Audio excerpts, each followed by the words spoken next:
Hello everyone, welcome back to my YouTube channel Wangxian and emotions. I hope आप सब अच्छे हैं। अच्छे नहीं हो तो हो जाओ यार। आप सबके बहुत बहुत बहुत बार कहने के बाद मैंने फाइनली अच्छे से रेस्ट लिया और अब मेरा कोल्ड काफ़ी हद तक ठीक है। आपको मेरी वॉइस से तो समझ आ ही गया होगा। एंड गाइस, कल के एपिसोड के बाद आप लोग बहुत ज़्यादा डिसअपॉइंटेड हो मुझसे, बट मैंने पहले भी आपसे कहा है मुझे मज़ा आता है ये सब करके, क्योंकि आपके इमोशंस ना जैसे हवा की तरह एकदम उड़ जाते हैं और जैसे ही मेरे दूसरे एपिसोड में सब कुछ शॉर्ट आउट होता है ना, वो फुव्वारे की तरह नीचे जाते हैं ना, उसमें एक अलग ही मज़ा है। अब मैं क्या करूँ, मैं हूँ इस तरीके के इंसान, मुझसे रहा नहीं जाता है कुछ भी गड़बड़ किए बगैर, कुछ भी एकदम धमाका किए बगैर। अगर मैं किसी स्टोरी को एकदम प्लेन सिंपल एक्सप्लेन कर दूँ ना, तो मुझे मज़ा नहीं आता है जब तक कि उसमें तड़का मिर्च मसाला कुछ भी ना हो। तो वही किया है मैंने। कुछ लोगों ने बोला था शादी आप ऐसे कैसे करा सकते हो, शादी कितनी बड़ी चीज़ होती है, भले फिक्शन ही क्यों ना हो। डियर, मैं इसमें कुछ नहीं कर सकती, क्योंकि जिस पोजीशन पे जिस हालातों से मैं निकली हूँ ना, उसके बाद मेरे लिए इन चीज़ों के मायने उतने मतलब वो नहीं रहे जो मैं पहले सोचती थी। शादी का मतलब मेरे लिए बदल चुका है। कुछ कुछ बस रिचुअल्स फॉलो कर लेना, किसी के साथ शादी कर लेना नहीं होता, बल्कि किसी को मन से अपना मानना उस मैरिज का पार्ट होता है। जब आप पूरे मन से उस इंसान के साथ होते हो, ना कि सिर्फ कुछ रिचुअल्स की वजह से। जैसे आजकल कितने सारे ड्रामास में चलता है, किसी की मांग भर देना, किसी को मंगलसूत्र पहना देना, तो क्या फिर ये मैरिज हो जाती है? कुछ रिचुअल्स को फॉलो करने से, अग्नि के साथ फेरे लेने से क्या मैरिज हो जाती है? नहीं ना। और मैं इस चीज़ को मानती भी नहीं। ऐसे तो कोई भी आकर आपकी मांग में सिंदूर भर देगा, बोले चलो हमारी मैरिज हो चुकी है, ऐसा तो कुछ नहीं है ना। देखो, मैं इन जो भी रिचुअल्स हैं इनके ख़िलाफ़ बिल्कुल नहीं हूँ, बट मैं अपना पर्सपेक्टिव, जो कि बड़ी मुश्किलों से, मशक्क़तों के बाद सही रास्ते पे आना शुरू हुआ है, उसे फिर से उस दलदल में गिरने नहीं दे सकती जिससे मैं निकल के आई हूँ। वो एक छोटी सोच जिससे हम लोग अब तक जीते हुए आए हैं, उस 4-5 चीज़ों के बीच में अपनी ज़िंदगी को बस समा देते हैं और उसके बाहर का कोई चीज़ तो हम देखते ही नहीं। मैं उस ज़िंदगी में वापस नहीं जाना चाहती। मैं उससे बाहर निकली हूँ और ऐसा नहीं है कि मैं अपने विचार बदलना नहीं चाहती, मैं अपने थॉट्स को चेंज नहीं करूँगी, ये बिल्कुल नहीं है। जैसा मुझे लगेगा कि हाँ, जो मैं अब भी सोचती हूँ वो भी गलत है, तो जो सही है मैं उसकी तरफ बढ़ूँगी। मैं प्रोग्रेस की तरफ जा रही हूँ, ना कि प्रोग्रेस पाकर वापस से पिछले रास्ते पे आऊँ। खैर, अगर आपको मेरी बात बुरी लगी हो तो I am really sorry dear. मुझे पता है आप लोगों के लिए शादी के मायने बहुत अलग हैं और वो रिचुअल्स बहुत ज़्यादा मायने रखते हैं, पर जिस तरीके के इंसान मैं बन गई हूँ, मेरे लिए सच कहूँ तो शादी वैसी रही नहीं, और ना आज के टाइम पे शादी वैसी है जैसी उसे होना चाहिए। वो दो इंसानों का मिलन नहीं, बल्कि बहुत सारे बेड़ियों का रास्ता है, स्पेशली लड़कियों के लिए। क्योंकि मैं एक लड़की हूँ तो मुझे अच्छे से ये चीज़ समझ आती है, दिखती है और महसूस होती है। मैं उन चीज़ों से निकलती हूँ, उन चीज़ों को अपने आसपास होते हुए देख पाती हूँ, इसलिए मुझे समझ आ जाता है कि ये सब उतना उतना रियल नहीं है। और स्टोरीज़ में जो हम एज गैप बहुत ही मीठा मीठा दिखाते हैं, रियलिटी में वो एक बहुत बड़ा कड़वा सच है। अगर उम्र के दायरे में 5 साल का भी अंतर हो या फिर 1 साल का भी, तो भी वो बहुत ज़्यादा लगता है, क्योंकि फिर आप किसी पार्टनर को नहीं, किसी केयर टेकर को ढूंढ रहे होते हैं। वेल, मेरी बातें तो यूँ ही चलती रहेंगी, क्योंकि लाइफ मुझे बहुत कुछ सिखा रही है और मेरे पास ये सब शेयर करने के लिए कोई है नहीं। वेल, आजकल बहुत ज़्यादा चल रहा है ना पॉडकास्ट। यार, पता नहीं मेरे दिमाग में कितने आइडियाज़ आते हैं दिन भर में, और मैं उन्हें इम्प्लीमेंट करूँगी भी कि नहीं मुझे नहीं पता है, लेकिन हाँ, मैं बता ज़रूर देती हूँ। अगर कभी हुआ ना, तो एक ऐसा चैनल स्टार्ट करूँगी जहाँ पे आप लोग मेरी वॉइस में काफ़ी सारे पॉडकास्ट सुन सको। मैं अपनी वॉइस में अपना फेस रिवील ना करते हुए सिर्फ किसी एक टॉपिक के ऊपर अपनी बात बताया करूँगी। जैसे अभी का ही टॉपिक ले लो, मैरिज या फिर प्यार, या फिर लड़कियों की वो ज़िंदगी जिसके बारे में हम सब जानते तो हैं, हमें बहुत अच्छे से मालूम है, लेकिन खुलकर हम बात नहीं कर सकते। या फिर हमारे वो 5 दिन जो कि हमें बहुत ज़्यादा स्ट्रॉन्ग बनाते हैं बाकी लोगों से ज़्यादा काबिल बना देते हैं। उनके बारे में मौका मिला तो ज़रूर बात करेंगे। फ़िलहाल के लिए मैं अपना सारा जितना भी मेरे ये बातें हैं ना, सारे के सारे इतनी बातों का पिटारा साइड में रख के हम स्टोरी पे आते हैं, जिसकी बिगनिंग होती है लान वांगजी से, जो कि जिंगशे में है। जिंगशे में उसके फेस पर वेल डला हुआ है और वो बैठा हुआ है। वांगजी को एहसास होता है कि कोई आ रहा है। जैसे ही वांगजी को ये लगता है और जैसे ही उसे लगता है कि कोई उसका वेल उठाने वाला है, वांगजी उस इंसान का हाथ पकड़ लेता है। सामने विभूषण था। विभूषण वांगजी की तरफ देखकर पूछता है, तुम्हें क्या हुआ लंजा? क्या अब तुम मेरा वाइफ नहीं बनना चाहते? वांगजी विंग के हाथ को छोड़ देता है। विंग वांगजी के वेल को हटाता है तो देखता है कि लान वांगजी के गुस्सों में लान वांगजी की आंखों में बिल्कुल आग जल रही है। लान वांगजी सीधे विभूषण को देखता है। विंग कहता है, क्या हुआ लंजा? तुम्हें देख के तो लगता है तुम्हें बहुत गुस्सा आ रहा है, पर किस चीज़ के लिए गुस्सा आ रहा है? मैंने तो ऐसा कुछ किया ही नहीं। वांगजी विंग के हाथ को पकड़ के अपनी तरफ खींच लेता है और उसे बेड पे पुश करने के बाद डायरेक्ट उससे पूछता है, तुम्हें पता है तुमने क्या किया है? तुमने किसी इंसान से शादी कर ली। तुमने मुझसे कहा था कि तुम बस उसकी हेल्प करना चाहते हो। तुमने मुझसे ये कभी नहीं कहा था कि तुम इस तरीके से ये सब करोगे। मुझे गुस्सा आ रहा है तुम जब डायरेक्टली ये सब बोलते हो ना, तो बहुत ही प्यारे लगते हो रंजा, पर मैं क्या करूँ तुम्हारी इस मासूमियत का। जितना मैं तुम्हें देखता हूँ उतना ही ज़्यादा तुम्हारे ऊपर मेरा मन और भी ज़्यादा आ जाता है। वेल, अब जब तुम जानना चाहते हो तो मैं तुम्हें सब कुछ बता दूंगा। वांगजी कहता है, तुमने मुझे ये नहीं बताया था। वैसे विंग, तुमने उससे शादी क्यों की है? विंग वांगजी की तरफ देखता रहता है, जैसे वांगजी ने किसी उसकी दुखती नस पर हाथ रख दिया हो। विंग कहता है, वो कैसा रहेगा कि हम इस बारे में आज बात ना करें, अपनी वेडिंग नाइट सेलिब्रेट करते हैं, क्योंकि वो ज़्यादा इम्पॉर्टेंट है। विंग ऐसा बोलकर वांगजी के रोब्स में अपने हाथों को डाल देता है। वांगजी कहता है, विंग बात को मत पलटो। लेकिन विंग उसकी बात नहीं सुनता, बल्कि वो तो रोमांटिक होने लगा था वांगजी के साथ, और धीरे धीरे करके वांगजी भी विंग के झांसे में फंस गया और वो उन लोगों ने अपनी नाइट स्पेंड की। इस बार वो एक राउंड में नहीं थके, बल्कि उनकी गाड़ी 2 राउंड तक गई, क्योंकि स्टैमिना तो उनके अंदर है, पर अभी तक उसे यूज़ करना फुली उन दोनों को ही शायद नहीं आता है। अनाड़ी है ना दोनों। अब जाकर विंग बहुत रिलैक्स महसूस कर रहा था। दूसरा वांगजी भी बहुत सा रिलैक्स हो चुका था। ऐसी सिचुएशन थी जिसमें वांगजी विंग की तरफ बस देख रहा था और उससे पूछ रहा था, क्या तुम ठीक हो? विंग कहता है, ना जा। क्या तुम सच में जानना चाहते हो कि मैंने वेंचाओ से? वांगजी कहता है, हाँ बिल्कुल, हम दोनों एक दूसरे के लाइफ पार्टनर्स हैं। मैं तुम्हारी बात क्यों नहीं जानना चाहूँगा? तुम मुझे बताओगे, मुझे अच्छा लगेगा। ऐसा लगेगा जैसे तुम सच में मुझे अपना मानते हो।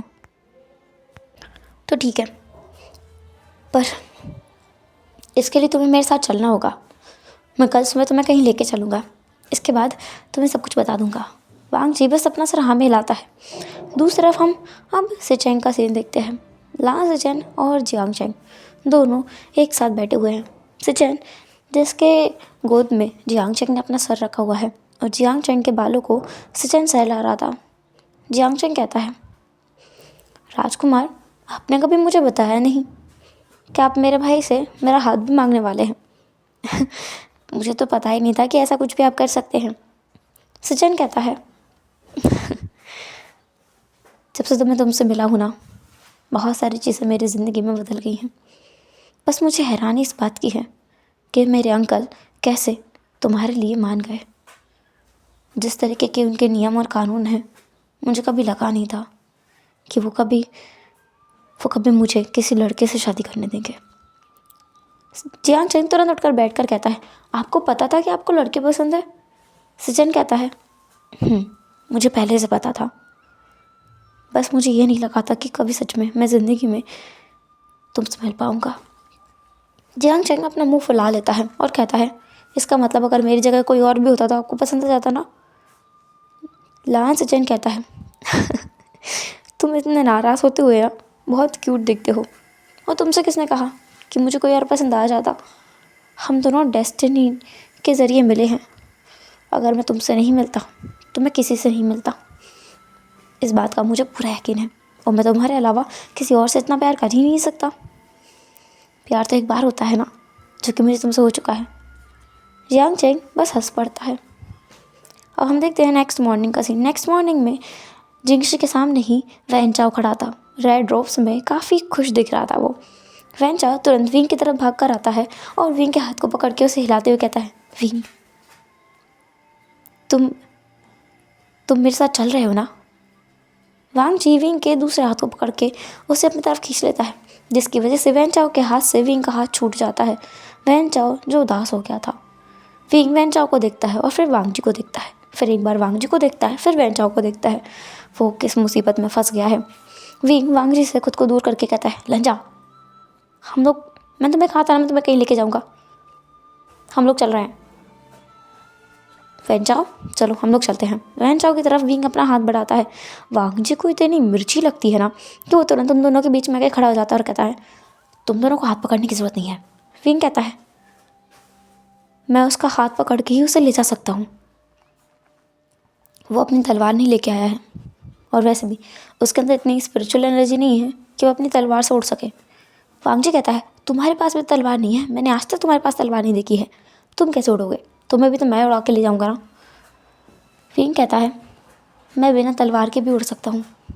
विंग बहुत सरकास्टिक सी स्माइल देता है वांग जी को, और अब विंग को जब पता चल चुका है कि वांग जी जेलस फील कर रहा है, तो वो इस मौके को कैसे अपने हाथों से जाने दे सकता था। इसलिए विंग जो वांग जी के को टीस करने के इरादे से वैन चाओ के कमर को पकड़ के और हवा में उड़ने लगता है। वांग जी को बहुत गुस्सा आता है और वो उसकी तरफ अपनी तलवार लेके बढ़ता है। वो उसे फॉलो कर रहा था। सिचेन और जियांग चेंग भी ये देखते हैं। उन लोगों का भी मन कर रहा था कि वो भी विंग को और वांग जी को फॉलो करें, पर वो दोनों ऐसा नहीं करते हैं। विंग वांग जी और वैन चाओ को लेकर बिलरन माउंट्स में पहुंचता है। काली अंधेरी जगह। वांग जी इस जगह पर पहले कभी नहीं आया। उसने इस जगह के बारे में कई बार कई लोगों से सुना ज़रूर है, पर वो यहाँ कभी आया नहीं था खुद से, क्योंकि उसे लगता था कि इस जगह पे आने का कोई मतलब नहीं बनता है, और वो क्यों ही इस जगह पे आएगा, उसके लिए कोई वजह भी तो होनी चाहिए। लेकिन आज विंग उसे इस जगह पर लेकर आया है। जैसे वो आगे चलते जा रहे थे, वांग जी का दिल ज़ोरों ज़ोरों से धड़कने लगा था। उसे ऐसा लग रहा था जैसे कुछ तो गड़बड़ है, कुछ तो ऐसा है जो कि गलत है या फिर सही है, उसे नहीं पता, पर कुछ तो अलग है। विंग वांग जी और वैन चाओ उस माउंटेन्स के एकदम ऊपर पहुंच चुके थे। वहाँ पर छोटा छोटा कमरे बने हुए थे, ऐसा वांग जी को लग रहा था, गुफाएं थी। वांग जी उन जगह को देख रहा था। तभी एक छोटा सा बच्चा दौड़ कर आता है और विंग के पास पहुँच कर कहता है, श्यांग काका, आप कितने दिनों बाद आए हो। मैंने आपको कितना कितना कितना कितना मिस किया। अरे वेन काका भी है। वेन काका, आपसे मिलके बहुत बहुत बहुत बहुत बहुत अच्छा लगा। आप कहाँ चले गए थे?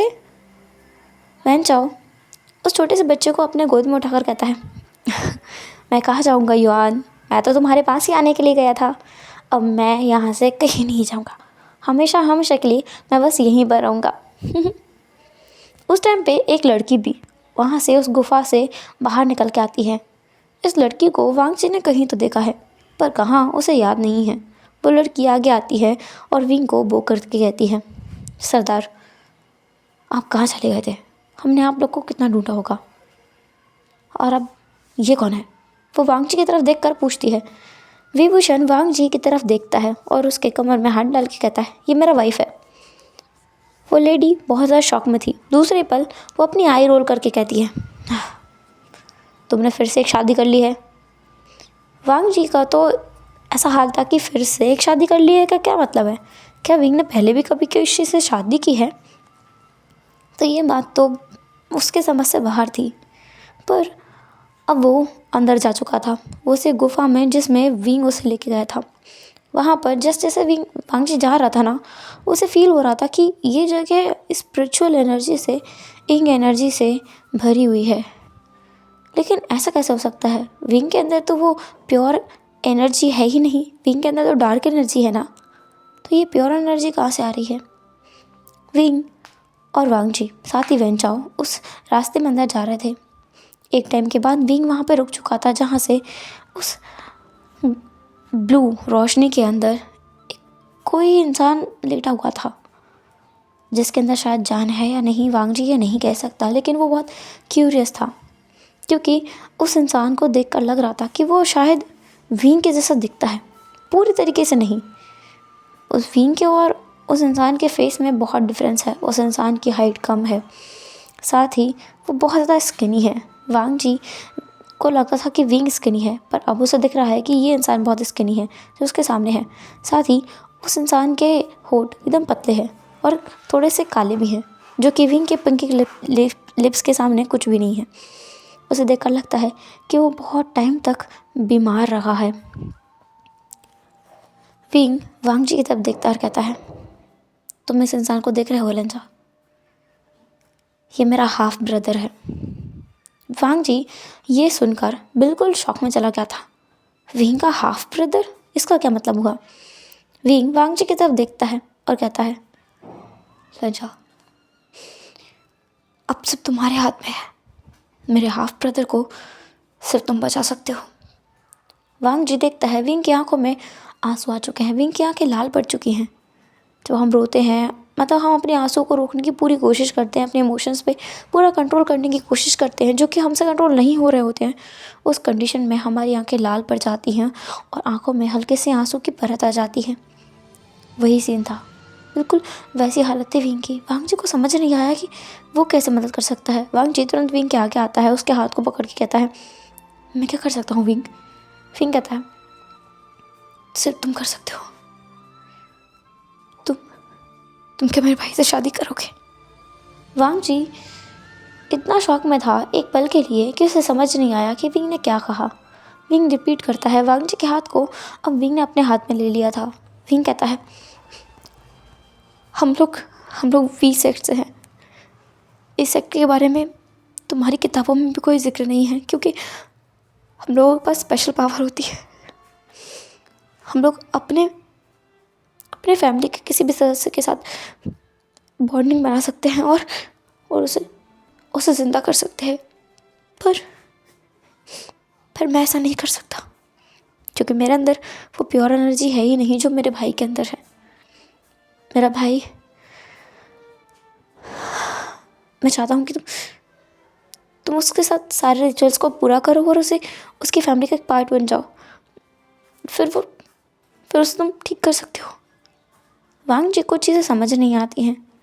वैन चाओ देखता है कि विंग बोल नहीं पा रहा है, तो वैन चाओ तुरंत विंग के पास आता है, उसकी पीठ को सहलाते हुए कहता है, क्या मैं बताऊं? वांग जी हैरान था, क्या इस इंसान को भी पता है कुछ? फिर अब वो दोनों बैठ चुके थे। विंग जो रो रहा था, उसका सर वांग जी के चेस्ट पे रखा हुआ था और वांग जी उसके बालों को सहला रहा था, क्योंकि विंग के आंसू बंद नहीं हो रहे थे। ऐसा हो ही नहीं सकता कि एलियन पैट्रिया को किसी ने रोते हुए देखा हो। वांग जी वो पहला इंसान है। शायद वेंचाओ विंग को इस हालत में पहले देख चुका है, क्योंकि उसे हैरानी नहीं हो रही थी। वो बस विंग के हाथ को सहला रहा था, जैसे हम किसी को जेंटल वे में पैट करते हैं वैसे, और ऐसा तो हम फ्रेंड्स के साथ भी कर लेते हैं। वांग जी तब देखता है कि विंग थोड़ा शांत हो चुका है। विंग कहता है,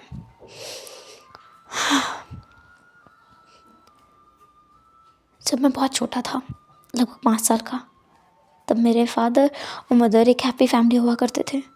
हम लोग इन्हीं पहाड़ों में रहा करते थे। उस समय तक ये पहाड़ इतना डार्क नहीं था, क्योंकि हम लोग प्योर एनर्जी को पोसेस करते थे। फिर फिर मेरे फादर की डेथ हो गई। उसके बाद सब कुछ ऐसे बदल गया, क्योंकि बाद में हमें पता चला कि मेरे फादर डार्क कल्टीवेशन करते थे, और इसी वजह से मेरे अंदर भी वो ब्लैक एनर्जी है। इसलिए नहीं क्योंकि मैंने ये बचपन से प्रैक्टिस किया, बल्कि इसलिए क्योंकि मैं उस फैमिली से बिलोंग करता हूँ। ये पर्वत फिर काले सायों में डूबने लगा था। मेरी माँ को कोई कोई ऐसी चीज़ चाहिए थी जिसकी वजह से बस पूरी एनर्जी को बचा सकें। फिर उन्हें कोई मिला जिनके साथ मिलकर उन्होंने हमारे इस पूरे क्लान को बचाया। पूरे क्लान को बचाने के बाद बहुत देर हो चुकी थी, क्योंकि उस क्लान में मैं, मेरी माँ और उस क्लान को बचाने वाला एक आखिरी सोर्स बचा था। मेरी माँ ने लान ई को ढूंढा था। मेरी माँ और लान ई ने एक साथ डुअल कल्टीवेशन किया और उनकी एनर्जी को कंबाइन करके उन्होंने एक बेबी बनाया जो कि तुम्हारे सामने है, मेरा भाई। और इसलिए वो मेरा हाफ ब्रदर है। वो प्योर एनर्जी का सोर्स है। उसे बर्थ देते टाइम मेरी माँ वो चल बसी, क्योंकि ये एक नॉर्मल चाइल्ड नहीं है। 2 लेडीज़ ने इसे बर्थ दिया है तो ये नॉर्मल हो ही नहीं सकता। वो प्रोसेस उन्होंने पहली बार ट्राई किया था। इससे पहले तब तक तो किसी ने वो सब कुछ किया भी नहीं था। तो ये सब कैसे होगा उन्हें कुछ नहीं पता था। मेरा भाई बहुत छोटा था, मैं उसे लेकर यहीं रहने लगा। फिर धीरे धीरे करके मुझे समझ आया कि हम 2 लोग यहाँ पे नहीं रह सकते। तो मैंने पर्वत के नीचे एक छोटी बच्ची जो भीख मांग रही थी उसे भी ले आया। तुमने अभी एक लेडी देखी होगी जो तुम्हें एंट्रेंस पे मिली थी। वांग के अपना सर हाँ मिलाता है। विंग कहता है उसका नाम वैनचिंग है। वो वैन सेक्ट से नहीं है, बस वो अपने फादर का नाम कैरी करके रखती है क्योंकि वो अपने फादर की लास्ट डिसेंडेंट है। बस इसलिए वो एक हीलर है। तुमने मिरेकल गॉड का नाम सुना होगा। वांग जी अपना सर फिर से आमे लाता है। विंग कहता है मिरेकल गॉड वैनचिंग ही है। मुझे पता नहीं था कि वो छोटी सी बच्ची कभी मिरेकल गॉड बन जाएगी। फिर ऐसे धीरे धीरे करके हमने बहुत सारे लोगों को यहाँ पे ला के रखा। मेरा भाई बहुत मासूम था, बहुत ज़्यादा मासूम। और सबसे बड़ी बात यह है कि वो कभी इस पर्वत से नीचे गया ही नहीं, बस यहीं रहता था क्योंकि वो इतना कमज़ोर जो था। फिर एक दिन वैनचॉ यहाँ आया। शुरुआत में तो मुझे वो इतना बुरा लगा था कि मेरा मन किया कि मैं इसे मार डालूं। फिर बाद में इसने मेरे भाई को उस केव से बाहर निकाला और पहली बार मेरा भाई माउंटेन के नीचे भी गया। मैं बहुत खुश था। यहाँ से हम उस टाइम का सीन देखते हैं जब वैनचॉ ब्लूरन माउंट्स आया था। तब वो विंग से मिला था। विंग ने उसे बहकाने की, फुसलाने की बहुत कोशिश की ताकि वो वैनचॉ को वापस भेज दे, पर ऐसा कुछ हुआ नहीं। वैनचॉ और विंग हल्के फुल्के जान पहचान में आ गए थे। फिर विंग उसे यहाँ पर लेकर आया क्योंकि वैनचॉ ने कहा था कि उसे अपनी फैमिली के पास वापस नहीं जाना है, उसका मन ही नहीं करता है। इसलिए वैनचॉ उसे यहाँ लेकर तो आ गया। फिर बाद में वो विंग के भाई वी यान से मिला। वी यान जो कि बहुत ही प्योर एनर्जी अपने अंदर समेट के रखे हुए था।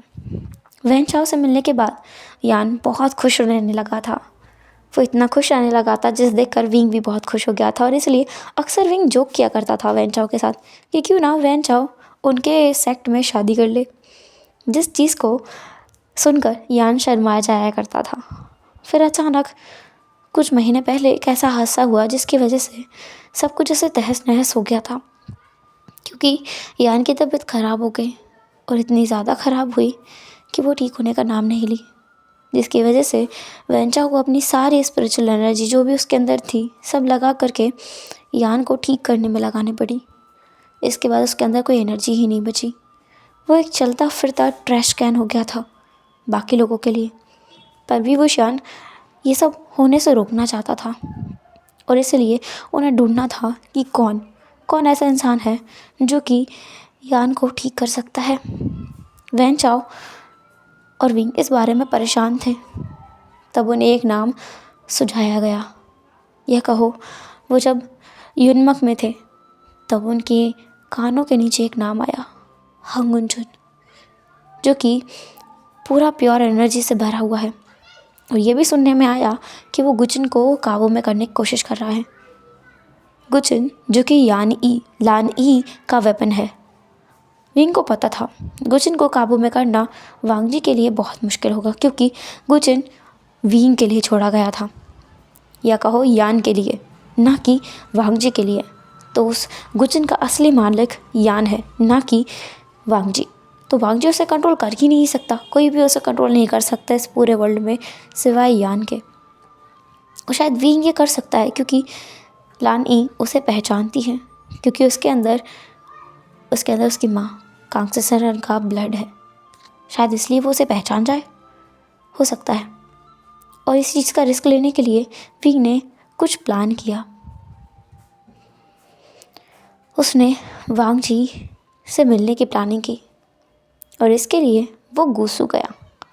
गुसू जाने के बाद वो लान चेरेन से मिला। लान चेरेन को अपनी योजना समझाई कि किसी भी तरीके से उसे वांगजी को शादी में भेजना है, उसकी बहन की शादी। और लान चेरेन को जो पहले से पता था वो ये कि वहाँ पर वांगजी के साथ में विभूषण आकर रहेगा, पर किस तरीके से रहेगा ये लान चेरेन को नहीं पता था। ये सारी प्लानिंग उसी की थी। लान चेरेन पहले से ही डरा हुआ है इंसान है, इसलिए नहीं क्योंकि वो बहुत डरपोक है, बल्कि इसलिए क्योंकि वो अपने सेक्ट को बचाना चाहता है। वो अपने सेक्ट को बर्बाद होने नहीं दे सकता था, एंड इसीलिए ये सब कुछ उनकी योजना में आया। बैक टू प्रेजेंट, वांगजी विंग की तरफ देखकर बोलता है, तुम्हारा मतलब है जो सब कुछ हमारे बीच अब तक हुआ वो सब तुम्हारे किसी योजना का हिस्सा था? विंग कहता है, ऐसा कुछ भी नहीं है, तुम गलत समझ रहे हो। मैंने कभी नहीं सोचा था कि मैं तुमसे प्यार करूँगा। मैंने ये कभी नहीं सोचा था कि मैं तुमसे सच में शादी करूँगा। मैंने बस सोचा था कि तुम शादी रोकने के लिए आओगे और मैं तुमसे लड़ने के बहाने तुम्हारे साथ चला जाऊँगा। मुझे क्या पता था कि तुम मुझे ही तुम तो ब्राइड को ही अगवा करके ले गए। किसने सोचा था ये? वांगजी कहता है, फिर क्या हुआ? विंग कहता है, फिर लान सेक्ट में आने के बाद मैंने तुम्हारे साथ गेम खेलना स्टार्ट किया। मुझे गुचिन तक पहुंचना था और इस दिन सिचेन ने जब मेरे ऊपर हमला किया, मुझे पता ही नहीं था कि उसने मुझे इनडायरेक्टली गुचिन के पास भेज दिया है। और जैसा कि मुझे लगा था, गुचिन ने मुझे पहचान लिया और फिर तुम आ गए। और फिर तुम्हें याद ही है सब कुछ कैसे हुआ? वांगजी कहता है, लेकिन तुमने इससे शादी क्यों की? ये तुम्हारे भाई का लवर है ना? विंग कहता है, वही तो मैंने तुमसे कहा, हम उसको प्रोटेक्ट कर सकते हैं जो हमारी फैमिली का एक पार्ट हो।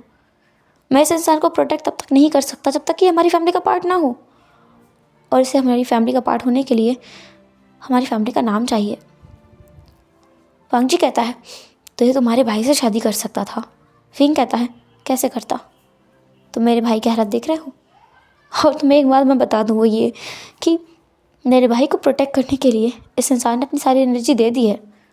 तो अभी चाहकर भी मेरे भाई से कभी ज़िंदगी में कोई रिश्ता नहीं रख सकता जब तक कि इसे कोई सहारा ना मिले पीछे से। और जबकि ये पहले से ही हमारी फैमिली से बिलोंग करता है, तो ये ईज़िली मेरे भाई से शादी कर सकता है अब, क्योंकि इसने मुझसे पहले शादी कर ली है। और वैसे भी हमारे बीच कोई इमोशनल फीलिंग नहीं है। वांगजी विंग की तरफ देखकर कहता है, तो इसलिए तुम चाहते हो कि मैं तुम्हारे भाई से शादी करूं, सिर्फ रिचुअल्स पूरा करूं और फिर उसकी हेल्प करूं रिकवर होने में? वांगजी की बात सुनकर विंग कहता है, हाँ, तुम मेरी आखिरी उम्मीद हो जा, प्लीज़ मना मत करना, क्योंकि मेरी फैमिली में मेरा एक लौता फैमिली मेम्बर बचा है, वो मेरा भाई है। मैं उसे खोना नहीं चाहता।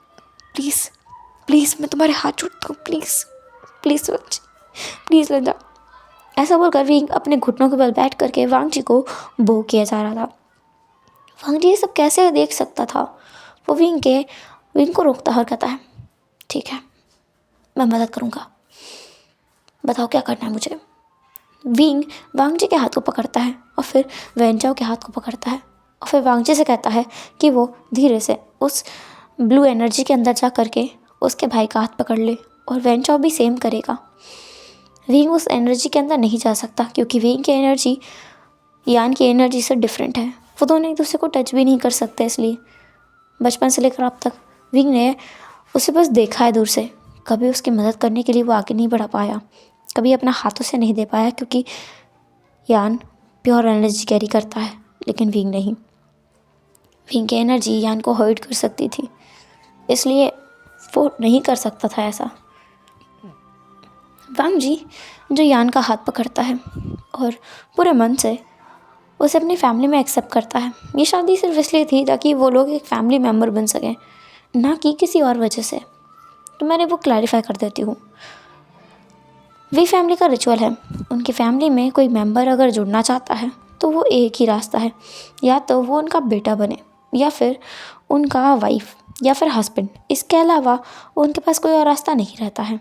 तो अगर वो उनका बेटा बनना चाहता है तो उसके लिए अलग रिचुअल फॉलो होता है, जो कि उस इंसान की सहमति से होता है जो उनका बेटा बनना चाहता है। और अगर वो उसका वाइफ बनना चाहता है तो उसका रिचुअल अलग रहता है। तो अभी वो लोग वाइफ बनने वाला रिचुअल फॉलो कर सकते हैं, ना कि बेटे वाला, क्योंकि अगर वो वाला रिचुअल फॉलो करेंगे तो विंग को अपनी एनर्जी यान के अंदर ट्रांसफ़र करनी पड़ेगी, जो कि वो कर नहीं सकता। क्योंकि अगर वो बेटा बनाता है तो कपल मिल के उसे अपना एक्सेप्ट करेंगे, क्योंकि वांगजी और विंग कपल हैं तो वो उन दोनों को एक्सेप्ट करना पड़ता। ये सारी कॉम्प्लिकेटेड चीज़ें होने की वजह से विंग को ये सारा रास्ता अपनाना पड़ा। फाइनली वो लोग एक सर्कल में खड़े थे। यान का हाथ वांगजी और वेंचाओ के हाथ में, और विंग का हाथ भी वेंचाओ और वांगजी के हाथ में था। विंग कुछ मंत्रों को चैंट करता है और उसके बाद ही वांगजी अपनी काफ़ी सारी एनर्जी ट्रांसफ़र करना स्टार्ट कर देता है यान की बॉडी में। यान की बॉडी पूरी प्योर एनर्जी से बनी हुई थी, तो वो पूरी एनर्जी अपने अंदर खींच भी रहा था।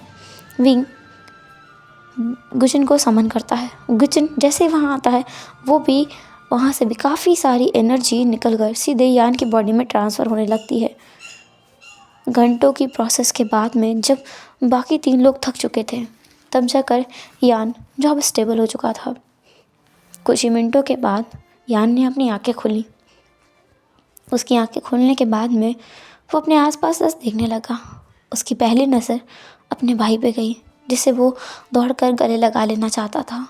वो चाहता था कि बस एक बार ज़िंदगी में वो विंग को गले लगाए, क्योंकि विंग इस दुनिया में इकलौता उसका इंसान है जिसने उसका बचपन से लेकर अब तक ख्याल रखा है, हमेशा उसका सपोर्ट किया, हमेशा उसका साथ दिया है। पर वो ऐसा नहीं कर सकता था। फिर उसकी नज़र वेंचाओ पे जाती है, जिसे वो तुरंत बहुत ज़ोर से गले लगा लेता है। यान की आंखों में आंसू थे। यान किसी से ज़्यादा बात नहीं करता और अपने इमोशंस भी बहुत कम लोगों को दिखाता है। वो अक्सर शांत रहता है, एक छोटी सी स्माइल रहती है फेस पे, और वो ज़्यादा बातें नहीं करता है। वेंचाओ यान के सर पे हाथ फेरता है और उसके माथे को चूम लेता है। वांगजी ये नज़ारा देखता है। वांगजी, जिसके अंदर अब एनर्जी बची नहीं, तो वो वहीं पर कोलैप्स हो चुका था। वांगजी को गिरते हुए देखकर विंग को ऐसा लगा जैसे उसकी दुनिया एक पल के लिए रुक गई हो, क्योंकि उसने एक व्यक्ति को तो बचा लिया जिससे वो इस दुनिया में बहुत प्यार करता है। क्या वो दूसरे इंसान को खोने वाला है? विंग तुरंत ही वांगजी को देखता है। वांगजी, जिसने अपनी आंखें बंद करते हुए बस विंग का वरिड फेस देख पाया और उसके हिलते हुए लिप्स, जिससे शायद वो वांगजी का ही नाम ले रहा था। जब दूसरी बार वांगजी अपनी आंखें खोलता है तो खुद को उस कोल्ड केव में पाता है। कोल्ड केव गुसु वाला नहीं, बल्कि बिलर माउंट्स वाला, जहाँ पर वो पूरा कोल्ड, वो केव बहुत ज़्यादा कोल्ड था। उसमें बहुत ठंड थी। वांगजी को ठंड में रहने की आदत है, लेकिन ये कोल्ड बहुत ज़्यादा था। वांगजी को फिर एक गर्माहट का एहसास होता है। उसके हाथ पर किसी का हाथ रखा हुआ था। वांगजी अपना सर उठाकर उस इंसान को देखता है। वहाँ पर विंग नहीं था, बल्कि यान था। वांगजी एक पल के लिए कंफ्यूज था। दूसरे पल उसे पता चला कि ये यान है, विंग नहीं। वांगजी अपने हाथ को हिलाता है ताकि वो यान के चंगुल से अपने आप को छुड़ा सके। जैसे ही यान ये देखता है, वो तुरंत उठकर बाहर निकल जाता है। अब विंग वहाँ आता है। विंग को देखकर वांगजी खुश तो होना चाहिए उसे, लेकिन वांगजी को खुद ही नहीं पता है वो कौन से इमोशंस का फील कर रहा है, क्योंकि विंग ने उसका यूज़ किया है। विंग ने उसे यूज़ करने के लिए अप्रोच किया। सब कुछ एक सोची समझी साजिश थी। वांगजी ने अपने मन से कुछ नहीं किया है, उसका इस्तेमाल किया गया है। उसे ये बिल्कुल अच्छा नहीं लगा, बिल्कुल भी नहीं। अगर वांगजी आकर उससे ऐसे ही हेल्प मांगता, वांगजी मना नहीं करता। वो बेशक विंग की हेल्प कर देता, वो बिल्कुल मना नहीं करता। लेकिन जो विंग ने किया है ना, वो वांगजी के लिए बहुत बुरा है। वो कभी इस चीज़ को एक्सेप्ट नहीं कर सकता कि जिस दुनिया में उसने सबसे पहले और आखिरी बार प्यार किया, उस इंसान ने उसके खिलाफ पूरी एक साजिश रची। उसे प्यार में फंसाने से लेकर हर एक चीज़ तक उसने एक साजिश के तौर पर की। विंग को देखकर वांगजी अपना मुंह फेर लेता है। विंग वांगजी के पास जाता है और उस पत्थर से बने, स्टोन से बने हुए बेड पर वो बैठ जाता है। वांग जी के हाथ पर विंग हाथ रखता है और वांग जी अपना हाथ हटा लेता है। वांग जी के फेस पर बहुत कोल्ड एक्सप्रेशंस थे। विंग देखकर ही बता सकता था कि वांग जी बहुत नाराज़ है, वो बहुत गुस्से में है। लेकिन विंग जो एक बात बहुत ज़्यादा श्योरली कह सकता था वो ये कि वांग जी उससे नफ़रत नहीं करता, और यही चीज़ उसके लिए काफ़ी थी, क्योंकि हम गुस्सा उन लोगों से करते हैं जिनसे हम प्यार करते हैं। जिन लोगों को हम अपनी ज़िंदगी में कुछ मानते ही नहीं, उन पे ना तो हमें गुस्सा आता है ना प्यार। हम बस उन्हें इग्नोर करना पसंद करते हैं, क्योंकि वो लोग हमारी ज़िंदगी में किसी भी तरीके से मायने नहीं रखते। इसलिए विंग बहुत रिलैक्स भी था। विंग वहाँ से उठता है और अपने घुटनों के बल बैठ जाता है। वांग जी विंग को देख रहा था। विंग जो अपनी आंखों में आंसू लाकर एक बहुत बड़ी स्माइल के साथ कहता है, थैंक यू लंजा, तुम्हारा बहुत बहुत बहुत शुक्रिया। मैं तुम्हें बता नहीं सकता कि तुमने मेरी कितनी बड़ी मदद की है। तुमने मेरी ज़िंदगी वापस ला दी है। अगर यान को कुछ हो जाता तो शायद मैं जिंदा भी। वांग जी जब ये सुनता है तो वो अपने आप को कंट्रोल नहीं कर पाता।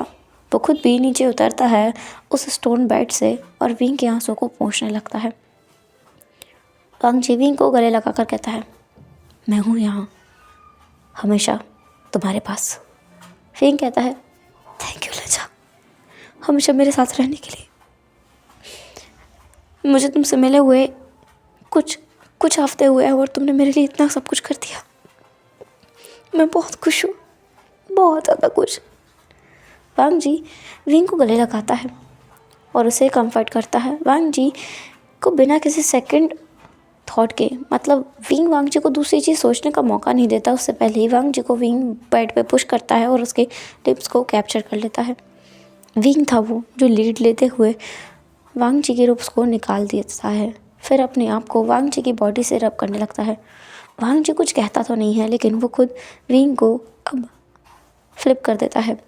वांग जी विंग के ऊपर था और अब वांग जी लीड लेते हुए लव मेकिंग करता है। उनके एक हॉट रोमांटिक और बहुत ही पैशनेट सेशन के बाद दोनों की बॉडी एक दूसरे से लिपटी हुई थी, और अब वो केव जो एक पल के लिए वांग जी को बहुत कोल्ड लग रही थी, अब उसका पूरा का पूरा एनवायरनमेंट बहुत वार्मथ से भर चुका था।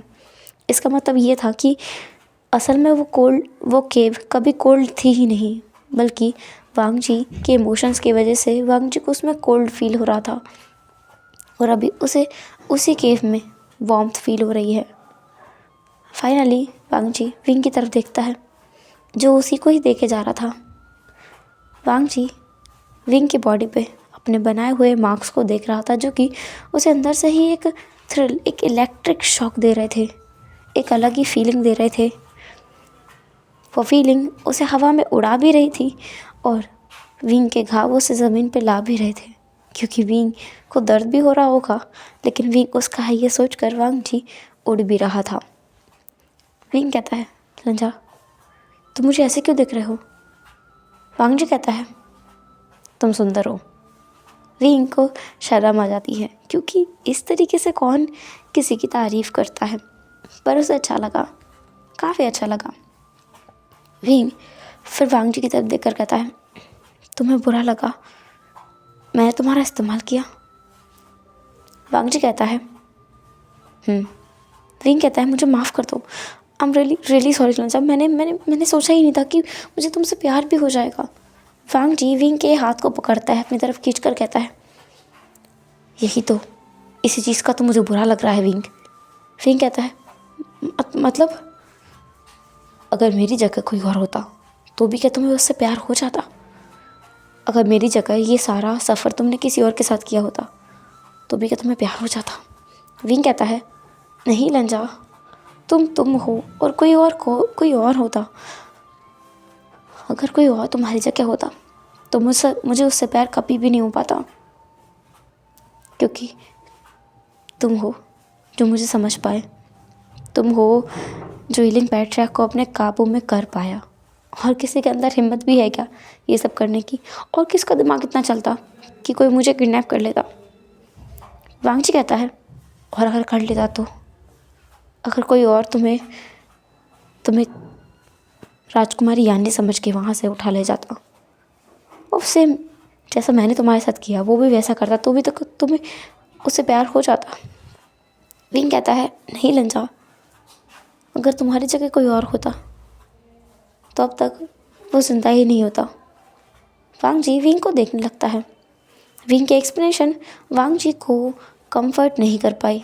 विंग फिर एक्सप्लेन करता है, अच्छा लंजा एक बात बताओ, मेरी जगह अगर वहाँ पर कोई और लड़की होती या फिर मेरी बहन ही होती तो क्या तुम्हारा सेम एक्सपीरियंस रहता उसके साथ? वांग जी कहता है नहीं तो। अच्छा ठीक है, अगर मेरा भाई वो जियांग चंग होता तो भी क्या तुम्हारा सेम रिएक्शन रहता, उससे तुम्हें प्यार हो जाता? वांग जी कहता है मुझे नहीं पता।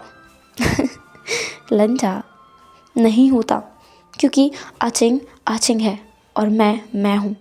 जियांग चंग की पर्सनालिटी एकदम अलग है। वो एक अलग इंसान है, मैं एक अलग इंसान हूँ। वो एक अलग सोल है, मैं एक अलग सोल हूँ। वो मेरी तरह नहीं हो सकता, मैं उसकी तरह नहीं हो सकता। भले हम एक दूसरे का चेहरा ले लें, एक दूसरे की आदतें ले लें, लेकिन मैं ही रहूँगा और अचिंग रहेगा। तो मैं मुझसे प्यार हो सकता है पर उससे नहीं। वांग जी को अभी भी कुछ चीज़ समझ नहीं आती है। विंग कहता है तुम ये सब छोड़ो, तुम बस इतना समझो कि मुझे बस तुमसे प्यार हुआ है और किसी से नहीं हो सकता। अगर वहाँ पे कोई और भी होता तब भी नहीं होता। अब तुम ये जलना बंद करो। तुम कितना जेलस महसूस करते हो? वांग जी कहता है विंग। वांग जी को अभी भी सेटिस्फेक्शन नहीं मिला था, अभी भी उससे सेटिस्फेक्शन नहीं मिला है। ये सोच कर ही ना उसका दिमाग घूम रहा था विंग का। विंग कहता है क्या हो गया है तुम्हें रंजा, तुम इस टाइम पे ऐसा सब कुछ कैसे सोच सकते हो? तुम इतनी सब बातें कैसे कर सकते हो? वांग जी विंग को शॉक देते हुए विंग के शोल्डर पे बाइट करने लगता है। विंग कहता है हाँ लंचा लंचा लंचा लंचा लंचा। हेलो ओए, तुम ऐसे नहीं जाओगे ना? फिर से विंग को अपने शोल्डर पे वही शार्प पेन महसूस होता है और विंग अपनी आंखें खोलता है। आंखें खोलकर वो बेड पे बैठ चुका था, ब्लैंकेट के अंदर लपेटे हुए। विंग अपने आप को देखता है, फिर वाइट बेडशीट्स को, फिर उस बहुत ही सुंदर से डेकोरेटेड कमरे को जो कि ब्लैक एंड वाइट के कॉम्बिनेशन से घिरा हुआ है, जिसमें रेड लाइट्स जली हुई हैं। फिर विंग अपने सामने बैठे हुए उस इंसान को देखता है। वो कहता है सपना था। सामने बैठा हुआ इंसान जो कि जान है वो कहता है तुमने किस चीज़ का सपना देखा इस बार? विंग कहता है शायद मेरे इतना अच्छा आइडिया है ना मुझे, मैं इसके ऊपर नॉवल ज़रूर लिखूँगा। जान, जिसका नाम पूरा नाम लानजान है, वो कहता है अच्छा क्या आइडिया आया तुम्हें? मुझे आइडिया आया है कि मैं वेंचाओ से शादी करूँगा। ये सुनकर ना जान को बहुत गुस्सा आता है और वो विंग को पीछे से कॉलर से पकड़ के खींच के बोलता है क्या कहा तुमने? दोबारा कहना तो। विंग कहता है मैंने कहा मैंने सपने में देखा कि मेरी और वेंचाओ की शादी हुई थी। जान को इतना गुस्सा आता है ना लानजान को कि लानजान तुरंत विंग को पकड़ता है और उसके लिप्स को बाइट कर लेता है और कहता है अगर तुमने एक और बार ये बकवास की ना, मैं तुम्हारा ऐसा हाल करूँगा ना विंग कि तुम चलने के लायक ना बचो। विंग कहता है तुम सच में एक डॉग हो, तुम कितने उसे मुझे काटा है? हाँ मैंने ये भी देखा, तुमने मुझे इस तरीके से काटा था, तुम एक डॉग हो। वांग जी अब एक स्मृत करता है, वो बोलता है हाँ मतलब तुम्हारे सपने में भी मैं इसी तरीके की पर्सनालिटी कैरी करता हूँ, तुम्हें परेशान करने वाला, तुम्हें बाइट करने वाला। इसका मतलब ये है कि तुम वेंचाओ से शादी नहीं की है, मुझसे की है। ऐसा हो ही नहीं सकता, सपने में भी नहीं हो सकता कि मैंने तुम्हें किसी और से शादी कर लेने दी हो। विंग कहता है नहीं ऐसा ही हुआ है। इसके बाद विंग वांग जी को यानी लानसान को धक्का देकर कमरे से निकाल देता है। लानसान जो बाहर निकलता है और उसे यान इधर उधर मंडराते हुए देखता है। वो यान को देखता है, बोलता है तुम यहाँ क्या कर रहे हो? हाँ तुम यहाँ से चले क्यों जाते? यान कहता है मैं क्यों जाऊँ यहाँ से? वैसे भी ये मेरा घर है। ओ वेल तुम्हें फिर से उसने बाहर निकाल दिया। ये तो ब्रेकिंग न्यूज़ है, मुझे वेंचा को देनी पड़ेगी। वांग जी ये सुनता है ना तो उसे गुस्सा आता है कि सब लोग ये वेंचा के पीछे क्यों पड़े रहते हैं, ऐसा क्या खास है उसमें? यान वेंचा को कॉल करता है। वेंचा कहता है हे डूड व्हाट्सअप, विंग का ब्रेकअप हुआ कि नहीं हुआ उस साइको से? मेरा तो दिल चल रहा है कब उसका ब्रेकअप होगा, कब मैं उसे कैच कर लूँगा। यान कहता है आज वांग जी को फिर से बाहर निकाल दिया है विंग ने। वाह दैट्स ग्रेट, मतलब मेरा चांस आ गया है, तो मैं आज दोपहर को ही वहाँ आता हूँ, मज़ा आएगा। ऐसे बोलकर वो कॉल रख देता है। अब हम देखते हैं आफ्टरनून का सीन, जहाँ पर विंग जो टीवी देख रहा था, अपना फेवरेट कार्टून देख रहा था, वो वांग जी उसके पास आता है, उसके पैर दबाते हुए बोलता है, स्वीट हार्ट, मुझे माफ़ कर दो ना, मैंने गलती से तुम्हें बाइट कर लिया था। आज तो वैसे वीकेंड है, वीकेंड के दिन भी मुझे माफ़ नहीं करोगे तुम। विंग कहता है, तू रटो, मैं तुम्हें माफ़ क्यों करूँ बताओ मुझे, क्योंकि तुम मेरे वाइफ हो। मुझे बहुत गुस्सा आती है जब मैं तुम्हारे मुंह से ये शब्द सुन रहा हूँ, तो मैं तुम्हारा वाइफ नहीं हूँ।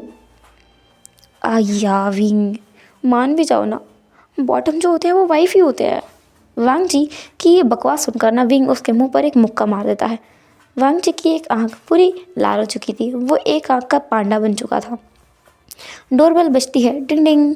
वांग जी को बहुत गुस्सा आता है और यान दौड़ कर जाकर दरवाज़ा खुलता है और सामने से 3 लोगों का ग्रुप सरप्राइज कहते हुए दरवाजे पर खड़ा था। वो तीनों को अंदर लाते हुए यान विंग की तरफ देखकर बोलता है, hey dude, your friends. Wing कहता है, वाह, सिर्फ तुम मुझे बहुत अच्छे से समझते हो, आई लव यू यान। यान कहता है, I love you too dude. Wangji कहता है, मैंने मेरे घर में इन पागल लोगों को रखा ही क्यों है। विंग कहता है, तुमने क्या कहा। लंजा कहता है, मेरा मतलब तुम नहीं हो, तुम तो मेरे बाबे हो। मेरा मतलब ये यहाँ क्या कर रहा है, तुम्हारा कज़न है ना ये, तो इसको भगा दो यहाँ से। विंग कहता है, उसके पास रहने के लिए जगह नहीं है लंजा, और तुम्हारे पास इतनी बड़ी कंपनी है, तुम उसे एक जॉब भी नहीं दे सकते। कितने बेकार इंसान तुम मेरा वाइफ कहलाने के लायक ही नहीं हो। वांग जी कहता है, हे हु इज़ योर वाइफ, मैं तुम्हारा वाइफ नहीं हूँ। विंग कहता है, तो कौन मेरा वाइफ है। वन चाओ। वांग जी को बहुत गुस्सा आता है। वांग जी विंग को पकड़ के बोलता है, I am not your wife, and हाँ, वो भी तुम्हारा वाइफ नहीं है। विंग जो वांग जी को छेड़ने के लिए उसके चीक्स को अपने पाम में लेता है और उसके गालों को स्क्वीज़ करते हुए बोलता है, तो फिर कौन मेरा वाइफ है। यान, तुम मेरा वाइफ बनोगे। वांग जी विंग के शोल्डर को सबके सामने बाइट कर लेता है और विंग उसे बहुत ज़ोर से मुक्का मारता है। अब वो दोनों आंखों से पांडा बन चुका था। वांग जी को आइस पैड ला करके यान देते हुए बोलता है, ओफो ब्रदर इन लॉ, मैंने कितनी बार कहा है, मेरे भाई से पंगा लेना बंद करो, वरना ऐसा ना हो किसी दिन तुम्हारे आँख की जगह ये दांत तोड़ दे, फिर तुम उसे बाइट करने के लायक नहीं बचो। वांग जी यान को घूर कर देखता है, यह आइडिया क्यों दिया है उसने विंग को। विंग कहता है, यान, तुमने मुझे पहले क्यों नहीं बताई ये चीज़, मैं पहले इसके दांत तोड़ देता तो मुझे इतना बाइट नहीं खाने पड़ते।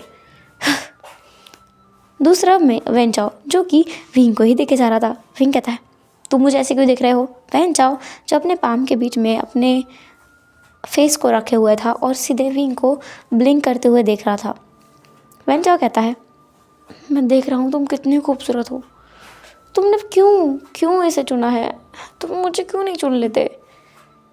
उसकी तरफ एक उड़ता हुआ थप्पड़ आता है जो उसके गाल पे लगता है, जो कि जियांग चैंग ने मारा था। जियांग चैंग कहता है, तुम्हारी शक्ल देखी तुमने आईने में, तुम और उसका कोई कंपैरिजन ही नहीं है, वो बहुत सुंदर है, बिल्कुल सचिन की तरह है। सचिन कहता है, सही कहा, बिल्कुल मेरी तरह ना। एक मिनट, तुमने कहा वो मेरी तरह सुंदर है, तो तुम्हें वो सुंदर लगता है। वह जियांग चैंग कहता है, हाँ, क्योंकि वो तुम्हारे तरह चेहरा दिखता है उसका, इसलिए, और कोई रीज़न नहीं है। अगर मैं उसे बदसूरत कहूँगा इसका मतलब ये है कि मैं तुम्हें भी बदसूरत कह रहा हूँ, उसे खूबसूरत कहा है इसका मतलब तुम भी तो खूबसूरत हो ना। सचिन जो अब एकदम तितली बन करके जियांग चैंग को पकड़ लेता है, बोलता है, तुम कितने स्वीट हो, तुम हमेशा मेरी तारीफ़ करने का मौका नहीं छोड़ते। मैं इतना भी सुंदर नहीं हूँ। विंग, वांग जी और वैन चाओ ये देखकर अपनी आइज़ को रोल करते हैं बस, क्योंकि इनका नाटक तो चलता रहता है। ये लवी डबी कपल हर किसी को ऑकवर्ड फील कराने का एक मौका नहीं छोड़ते हैं, क्योंकि दूसरे ही पल दोनों एक दूसरे को किस कर रहे थे। विंग अपना एक पिलो उठाता है, जियांग चैंग उसे जन की तरह मार कर कहता है, गेट लॉस्ट, तुम कोई कमरा क्यों नहीं ढूंढ लेते ये सब करने के लिए, कहीं भी चालू हो जाते हो। जियांग चैंग कहता है, व्हाट, हम तो बस किस ही कर रहे हैं, तुम नहीं कर सकते, हम क्या करें, तुम अपनी वाइफ को किस करो। विंग वांग जी की तरफ देखता है। वांग जी कहता है, नो वे, मैं तुम्हारा वाइफ नहीं हूँ विंग, तुम मुझे ओवर पावर करने की कोशिश भी मत करना। विंग वांग जी के थाइस को रब करता है और वांग जी पूरा सबमिट हो चुका था। विंग उसके लिप्स को कैप्चर करते हुए एक पैशनेट का किस करता है और फिर बोलता है, वाइफ होने के फ़ायदे। वैन चाओ कहता है तुम मुझे अपना वाइफ क्यों नहीं बना देते। इस बार उसे 2 थप्पड़ पड़ते हैं, एक वांग जी ने मारा था और एक जियांग चेंग ने, क्योंकि जियांग चेंग को वैन चाओ बिल्कुल नहीं पसंद है। जियांग चेंग को ना तो वैन चाओ पसंद है और ना ही जिन जिशुआन, जो कि उसकी बहन का जो है हस्बैंड है वो। जियांग चेंग विंग की तरफ देखता था घूर घूर कर। विंग कहता है क्या हुआ। जियांग चेंग कहता है मैंने सुना तुमने लान वांगजू को अपने कमरे से निकाल दिया था। इस बार कौन सा कांड किया है तुमने। विंग कहता है कौन सा कांड, मैं तो नॉवल लिख रहा हूँ हमेशा की तरह। विंग की ये बात सुनकर सिचन जियांग चेंग की तरफ देखता है और जियांग चेंग सिचन की तरफ। दोनों का फेस पे ऐसे एक्सप्रेशन से बेचारा वांग जी, क्योंकि विंग हमेशा ये करता है। जियांग चेंग कहता है तुमने इस बार किसके साथ शादी की है। फॉर गॉड सेक मेरे साथ मत करना, मैं तुम में बिल्कुल इंटरेस्टेड नहीं हूँ। विंग कहता है इस बार मैंने तुमसे नहीं किया है, इस बार मैंने सपना देखा कि मेरी शादी वैन चाओ से हुई है। वैन चाओ तितली की तरह उड़कर बोलता है यस यस यस यस तुमने मुझसे शादी की ना यस। यान कहता है ओह गॉड फक, तुमने सच में उससे शादी कर ली आखिरकार। तुमने इन 3 सालों में इतने सारे ड्रीम देखे, इतने सारे नॉवेल्स लिखे, तुमने कभी भी अपनी लाइफ में इस पागल से शादी नहीं की, इसे विलन बनाया हमेशा। इस बार इसका क्या किया इसका कैरेक्टर अच्छा रखा है तुमने। विंग कहता है बहुत अच्छा था इसका कैरेक्टर, बहुत स्वीट, हम्बल, लविंग, केयरिंग। वांग जी कहता है विंग। वांग जी को देखकर विंग बस उसको इग्नोर करता है, कहता है और तुम्हें पता है वो बहुत सपोर्टिव था। वांग जी विंग को पकड़ता है, उसे झंझोड़ते हुए बोलता है बंद करोगे ये सब तुम क्या, मुझे बहुत गुस्सा आ रहा है। वांग जी की बात सुनकर विंग कहता है फिर मैंने उससे शादी की। वांग जी विंग को फिर से बाइट करने के लिए आगे बढ़ता है और विंग अपना मुक्का दिखाता है जैसे कि सच में वो वांग जी के दांतों को तोड़ देगा। वांग जी एक पीछे जाता है थोड़ा सा, वो कहता है मैं तुम्हें रात को दिखूंगा। ये सुनकर सब लोग विंग की तरफ दिखते हैं। विंग कहता है उसका मीनिंग ये है कि वो किस तरीके से सबमिट करेगा मेरे नीचे, इस बात के बारे में बात कर रहा है। इट्स ओके माय वाइफी, मैं तुम्हें आज बहुत अच्छे से सेटिस्फाई करूँगा। वांग जी दांत पीसते हुए विंग को देख रहा था। वाइफी वो विंग को अब चलने के लायक नहीं छोड़ेगा, आज रात को देखता है वो कि क्या करेगा। ये विंग का बच्चा ना आज बचेगा नहीं, आज तो विंग के बच्चे पैदा करके ही रहेगा वांग जी। वांग जी अपने मन में कह रहा। विंग जो आगे कहता है और अपनी सारी स्टोरी बता देता है। पूरी स्टोरी सुनने के बाद वांग जी कहता है ओह ऐसा क्या, वही तो मुझे लगा था, तुम ऐसे कैसे किसी से शादी कर सकते हो। जो जियांग चेंग है वो कहता है इन द एंड मतलब तुम्हारा वाइफ वांग जी ही बना। विंग कहता है इवेंचुअली, वैसे भी ये सपना था, मैंने ये स्टोरी खुद से नहीं सोची है, आज तक मेरी लिखी गई कोई भी नॉवल मेरी खुद की नहीं है, मैं सब ड्रीम देखता हूँ, ड्रीम में ये सब करता हूँ। सो ऑफकोर्स वैन चाओ अपनी मासूम आई से अपना पपी फेस बनाता है, पाउट करते हुए बोलता है कितना बुरा हुआ ना। विंग कहता है क्या बुरा हुआ, तुमने प्रोग्रेस किया है, तुम इस बार विलन नहीं थे, और सबसे इम्पॉर्टेंट चीज़ इस बार तुमने मुझसे शादी कर ली है, नेक्स्ट टाइम हो सकता है। इससे पहले विंग कुछ और कह पाता, वांग जी विंग को गोद में उठाता है और सीधे अपने रूम में ले जाता है। जियांग चेंग हंसते बोलता है मैंने अब तुमसे कितनी बार बोला है, देखा विंग वाइफ है ना कि वांग जी। विंग बस एम्बैरस होने की वजह से हमेशा वांग जी को वाइफ बोलता रहता है। यान कहता है ऑब्वियस है ऑब्वियस, पर कौन मानने को तैयार ही नहीं है। वैन चाओ कहता है कितनी बुरी बात है, मुझसे ही शादी कर ले, मैं वाइफ बनने के लिए तैयार हूँ। उसे देखकर तीनों उसे शट अप बोलते हैं, क्योंकि तीनों को उसकी ये हरकतें पता है। फिर यान वैन चाओ की तरफ देख कर बोलता है तुम ना अब मेरे बारे में सपने मत देखना, क्योंकि विंग ने तो मेरा नाम मेरे साथ जोड़ दिया है। वैन चाओ कहता है वो तो हमेशा किसी के साथ जोड़ता है, पिछली बार जियांग चेंग के साथ जोड़ा था। ये सुनकर ना जो सिचन है वो जियांग चेंग को गोद में उठा के बोलता है वो मेरा है, ऐसा बोलकर वो निकल गया। अब वैन चाओ यान की तरफ देख रहा था। यान कहता है नो वे, बिल्कुल नहीं, सोचना ही मत। वैन चाओ कहता है पर मैं लाइफ टाइम के लिए सिंगल नहीं रह सकता। यान वहाँ से उठकर भागता है और वैन चाओ उसे मनाने के लिए उसके पीछे पीछे निकल जाता है। सीन शिफ्ट करके देखते हैं वांग जी और विंग का। वांग जी विंग के ऊपर था। विंग कहता है देखो लंजा, मैं सच में तुम्हें मारूंगा। इससे पहले कि विंग कुछ और कह पाता, वांग जी विंग के दोनों हाथों को उसके सर के ऊपर पिन करता है और उसके लिप्स को वो किस करने लगता है। साथ ही वो विंग को प्रिपेयर करने लगा था। जब विंग पूरी तरीके से रेडी हो चुका था तब वांग जी उसे वहीं पे छोड़ करके सीधे बाथरूम में चला जाता है। विंग दरवाज़ा पीट कर बोलता है, लान वांगजी, अगर तुमने दरवाज़ा नहीं खोलना मैं तुम्हें मार डालूंगा। वांगजी 10 मिनट बाद दरवाज़ा खुलता है, जहाँ पर वो देखता है कि विंग बेड पे बैठा हुआ है। वो विंग को देखकर बोलता है, सेम सेम ऐसी हालत होती है मेरी जब तुम ये बकवास करते हो मेरे सामने। मुझे इतना ज़्यादा गुस्सा आता है लेकिन मैं कुछ कर नहीं पाता, जैसे कि तुम्हारा हुआ ना महसूस। इससे पहले वांगजी कुछ और कह पाता, विंग तुरंत वांगजी के पास जाता है और उसे बाथरूम में धक्का दे करके दरवाज़ा बंद कर देता है, क्योंकि अब वांगजी ने हद कर दी थी। लगभग 4 घंटे वांगजी ने बाथरूम में बिताए थे। इसके बाद दरवाज़ा खुलता है और दरवाज़ा खोलने वाला विंग नहीं था बल्कि यान था। वांगजी यान को देखकर बोलता है, वो कहाँ गया? क्या वो गुस्सा है अब? तुम लोगों के ड्रामे ख़त्म नहीं होते। इस बार प्रोग्रेस किए तुमने, पूरे 4 घंटे के लिए बाथरूम में बंद रहे हो। पिछली बार उसने बस तुम्हें रूम में बंद किया था, वो भी 3 घंटे के लिए। कर रहे हो प्रोग्रेस। बहुत जल्दी तुम्हें वो दिन भर के लिए छोड़कर बाहर चला जाया करेगा और मुझसे बोलेगा भी नहीं कि मैं दरवाज़ा खोल दूँ। विंग कहाँ है? वैन चाओ के साथ निकल गया, और हाँ बोल के गया है बाहर गया है, तो बार से क्लब से वो लगभग 12 बजे के बाद ही वापस आएगा। कॉल मत करना, मना किया उसने। वांगजी बेड पे बैठ चुका था। उसने आज हद कर दी है सच में। उसने विंग को रेडी किया, उसको एक्साइटेड किया और उसे छोड़कर वहाँ से निकल गया। ये विंग के लिए सबसे बड़ा ह्यूमिलिएशन था, सच में सबसे बड़ा ह्यूमिलिएशन।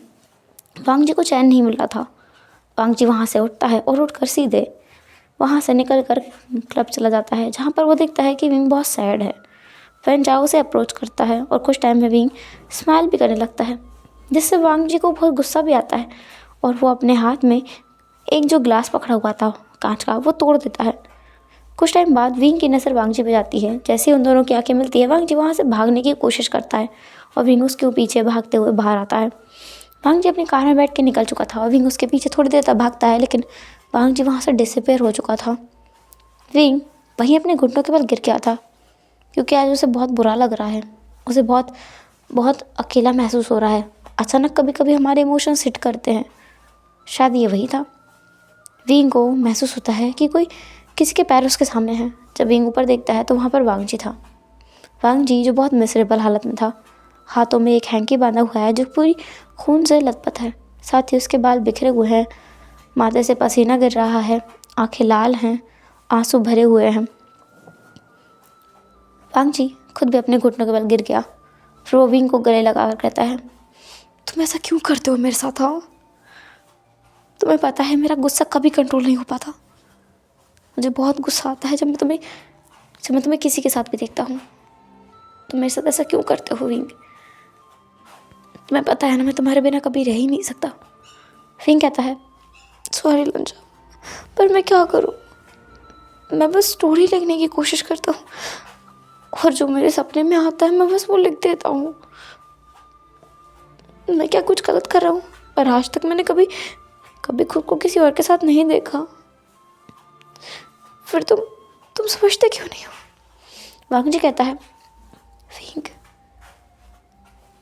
मैं बहुत समझदार इंसान हूँ, तुम्हें पता है। ऐसे ही नहीं मैं इतना बड़ा बिजनेस चला रहा हूँ, पर तुम्हारे मामले में मैं बस एक बच्चा बन के रह जाता हूँ। मुझे कुछ नहीं समझ आता हो, ना मैं समझना चाहता हूँ। मुझे ना कुछ सुनना है ना कुछ समझना है। मैं बस चाहता हूँ कि तुम सिर्फ और सिर्फ मेरे बन के रहो। मेरी सारी समझ कहीं गायब हो जाती है और मैं चाहता भी नहीं हूँ कि वो वापस आए। विंग तुम मुझे संभालोगे ना? विंग कहता है, हमें एक दूसरे को संभालना है, क्योंकि हमारा कोई और है तो नहीं वैसे भी। रंजा कहता है, वांगजी और विंग अब वहाँ से उठते हैं, कार को ले जाते हैं जैसे घर पे। घर जाने के बाद वांगजी विंग के लिए गर्म पानी लेके आता है और वो दोनों गर्म पानी पीते हुए सोफे पर बैठे हुए थे। विंग कहता है, अब देखो मैं इतना सैड हूँ, तो तुम मुझे खुश करने के लिए ये तो बोल ही सकते हो कि तुम मेरे वाइफ हो। वांगजी कहता है, पर रियलिटी तो ये है ना कि तुम मेरा वाइफ हो। विंग कहता है, शट अप, अगर तूने मुंह खोल के ये दोबारा बोला ना मुझे बहुत गुस्सा आ जाएगा। वांगजी बस हंसने लगता है, क्योंकि विंग की ये वॉर कभी ख़त्म नहीं होगी कि वो उसका वाइफ नहीं है बल्कि हस्बैंड है, जबकि रियलिटी में वो सच में वांगजी का वाइफ है। फिर जो भी है, विंग का ये ही नेचर वांगजी को उससे और प्यार करने पे मजबूर कर देता है। और वियंग जी का मन कभी भी वियंग से भरता नहीं है, बल्कि और ज़्यादा उसे प्यार करने लगता है। हेलो एवरीवन, तो कैसा रहा आज का ये स्टोरी? जो भी जैसा भी हो कमेंट ज़रूर करना। मैंने ये एंडिंग बहुत पहले ही सोच ली थी, तो ऐसा नहीं है कि मैंने कमेंट्स की वजह से ये एंडिंग की हो। मुझे पता है कुछ लोग यही सोचेंगे, इसलिए मैंने पहले ही बता दिया। एंड दूसरी चीज़ मैंने आपको बोला ही था मैं कुछ उल्टा पुल्टा ना करूँ तब तक मुझे मज़ा नहीं आता तो कैसा रहा ये ट्विस्ट? जो भी आपको लगा हो, जैसा भी लगा हो, आप लोग कमेंट्स करके बता सकते हैं। एंड फिर मिलेंगे नेक्स्ट एपिसोड में, तब तक लेटा टेके बाय बाय, अपने ख्याल रखना। और हाँ, मैं इसमें यानली का बताना भूल गई। विंग ने अपने सपने में देखा था ना कि यानली की शायद यानली मिंग्याओ के साथ थी। वो इसलिए हुआ क्योंकि विंग हमेशा किसी को भी किसी के साथ में मैच कर दिया करता है। जब भी वो कोई भी स्टोरी लिखने के मूड में होता है, वो कैरेक्टर डिसाइड करता है। फिर कैरेक्टर डिसाइड करने के बाद वो एक प्लॉट डिसाइड करता है। उसके बाद जो भी स्टोरी रहती है वो उसके दिमाग में एक सपने के रूप में आ जाती है। वो रात में ये सब कुछ करके सोता है और इसी की वजह से वो वर्ल्ड फेमस ऑथर है। मतलब वो पूरे वर्ल्ड में फेमस राइटर बन चुका है, क्योंकि वो अपने इस मेथड को फॉलो करता है। तो फिर मिलेंगे नेक्स्ट स्टोरी में, तब तक लिए अपना ख्याल रखिएगा। Stay safe and be protected. Bye bye.